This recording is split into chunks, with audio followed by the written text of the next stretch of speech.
दही जही। अरे तो दही में से का गुण है जे खाही ते रही और नहीं खाही ते जाही।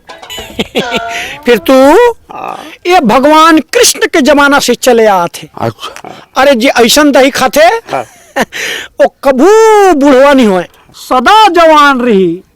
अच्छा तो तुर दही के का कीमत है जी? अरे ये तो बोला जवान हुए है। अरे ये तो ऐसने दही है। हाँ असली दही ले तो घर में छोड़ के आया था।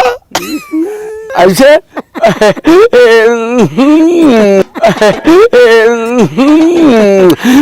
तो बोला कबलान में ते यहाँ ले सकबे झीट को कतर के।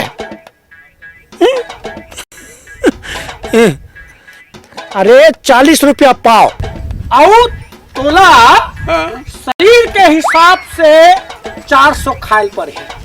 अच्छा माने 400 के 2.5 किलो खाइल सकबे पोकर्रा। अरे का बात करता से यार, ते पैसे के फिकर जानकार मैं हो ना। हाँ ठीक है ला देबो। ले आना। मैं हाँ शनिचर के लात